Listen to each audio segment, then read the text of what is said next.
Assalamualaikum warahmatullahi wabarakatuh. Salam sejarah bagi para penikmat sejarah di seluruh Indonesia yang sangat-sangat berbahagia.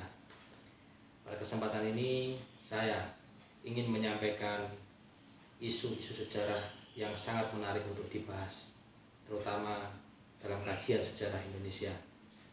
Nah, yang akan kita bahas pada kesempatan ini adalah sejarah Kulturstelsel atau masa tanam paksa di Indonesia. Nah, kita awal dari penerapannya dulu. Kulturstelsel itu mulai diterapkan pada tahun 1830. Nah, untuk penerapannya tidak semua di wilayah Indonesia, hanya terkhusus di Pulau Jawa. Kulturstelsel ini adalah sebuah ide yang dicetuskan oleh Johannes van den Bos, orang Belanda yang memang sangat menguasai masalah perekonomian. Awal mula diterapkannya tanam paksa atau Kulturstelsel itu karena kondisi keekonomian Belanda yang sedang krisis. Jadi Belanda itu sebelum Perang Diponegoro itu menghadapi yang namanya Perang Kemerdekaan Belgia, yang tentunya sangat menyedot dana maupun tenaga dari pemerintah Belanda. Nah, setelah menghadapi Perang Belgia, Belanda juga harus dihadapkan di Jawa dengan Perang Diponegoro yang tentunya tidak singkat. Bahkan selama 5 tahun Belanda harus mengeluarkan banyak sekali uang, banyak sekali energi, pikiran, dan lain-lain, sehingga ekonomi Belanda mengalami kemerosotan.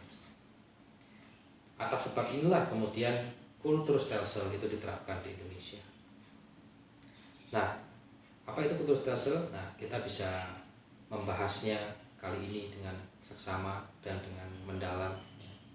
Jadi, Kulturstelsel ini berakar dari bahasa Belanda yang artinya sistem penanaman dalam bahasa Indonesia.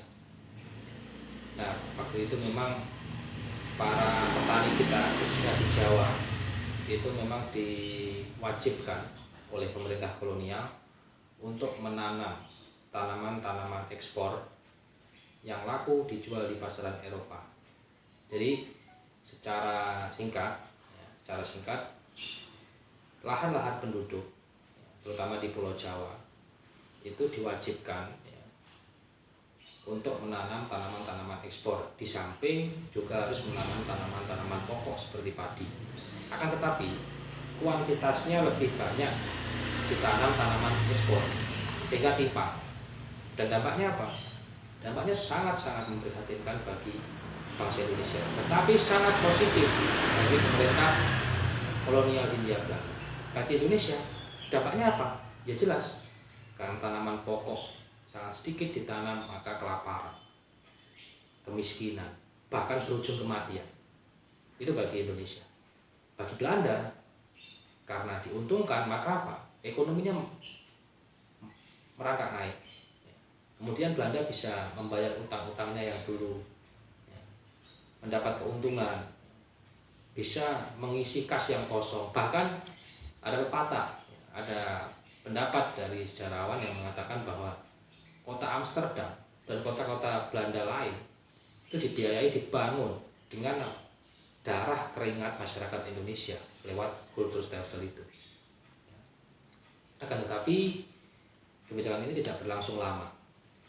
Dari awal penerapannya 1830 sampai nanti kemudian ditutup atau diakhiri oleh pemerintah Belanda tahun 1870 karena adanya kebangkitan golongan liberal di negara Belanda yang sangat memperjuangkan dan memperhatikan nasib rakyat pribumi. Setelah mereka memenangkan pemilu Belanda, mereka kemudian menuntut pemerintah Belanda untuk bertanggung jawab. Mereka Belanda sudah diuntungkan dengan Kulturstelsel, diuntungkan dengan keuntungan-keuntungan yang didapat, maka sudah seharusnya pemerintah Belanda itu membalas penduduk Indonesia lewat berbagai macam kebijakan-kebijakan yang menguntungkan. Dan salah satunya yang dituntut mereka, kaum liberal, itu adalah penghapusan tanam paksa atau Kulturstelsel itu. Dan mereka menginginkan pemerintah tidak ikut campur dalam urusan ekonomi masyarakat kolonial. ekonomi masyarakat kolonial supaya diserahkan kepada pihak swasta atau pihak asing. Itulah tuntutan dari golongan liberal yang mengakhiri sistem tanam paksa.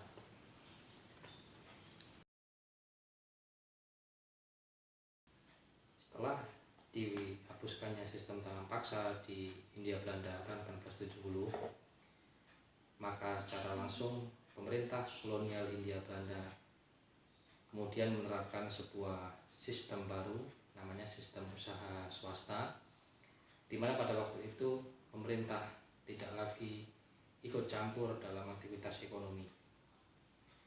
Untuk selanjutnya, aktivitas ekonomi itu kemudian dimotori atau digerakkan oleh pihak asing atau pihak swasta. Dengan kata lain, pada waktu itu Indonesia sangat liberal dalam masalah ekonomi dan sangat kapitalis. Indonesia terbuka bagi para investor yang ingin menanamkan modalnya di tanah Indonesia. Nah, sebagai langkah awal dalam sistem usaha swasta ini, pemerintah kolonial Hindia Belanda kemudian memberlakukan sebuah undang-undang, namanya Undang-Undang Agraria, yang mengatur tentang pertanahan, dan Undang-Undang Gula yang mengatur tentang produksi gula. Nah, setelah diberlakukannya kedua undang-undang ini, maka para investor dari asing pun berduyun-duyun datang ke Indonesia untuk menanamkan modalnya, terutama dalam sektor perkebunan.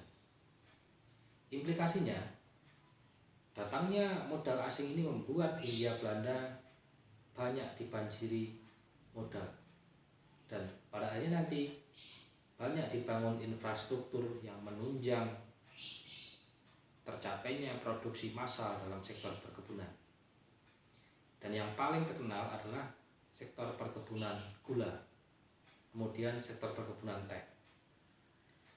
Sektor perkebunan gula atau bisa dikatakan perkebunan tebu itu memang menjadi komoditas yang sangat-sangat berharga di pasar dunia waktu itu, sehingga banyak investor yang kemudian melakukan sewa tanah-tanah milik negara yang kemudian nanti mempekerjakan para penduduk lokal untuk menggarap tanah tersebut menjadi perkebunan tebu. Nah, untuk menunjang keberhasilan dalam sektor produksi dan juga sektor pemasaran, maka kemudian dibangunlah infrastruktur kereta api dari perkebunan langsung menuju ke pabrik atau tempat pengolahan. Jadi bisa dikatakan pada masa sistem usaha swasta ini terjadi banyak sekali pembangunan dalam hal infrastruktur di berbagai daerah, yang utamanya menunjang kebutuhan produksi, pengolahan produksi, serta pemasaran produksi dari hasil-hasil dari sektor perkebunan, misalkan tadi gula dan teh. Itulah sedikit yang bisa saya sampaikan tentang sistem usaha swasta. Nah, setelah sistem usaha swasta tadi diterapkan, maka saya tidak langsung akan banyak protes dari masyarakat karena kehidupan mereka tidak berubah sama sekali. Jadi kehidupan mereka itu tidak lebih baik dibanding masa tanam paksa. Oleh karena itu, pemerintah Belanda kemudian mengevaluasi sistem ini dan menemukan bahwa sistem ini tidak berjalan maksimal. Dan oleh golongan liberal, pemerintah Belanda didesak untuk nanti kemudian melakukan politik balas budi yang kita kenal sebagai politik etis tersebut. Oke, begitulah kiranya kita pembahasan tentang sistem usaha swasta. Jangan lupa nanti setelah Anda melihat tayangan ini, Anda klik tombol like, Anda share, dan Anda subscribe. Terima kasih. Wassalamualaikum warahmatullahi wabarakatuh.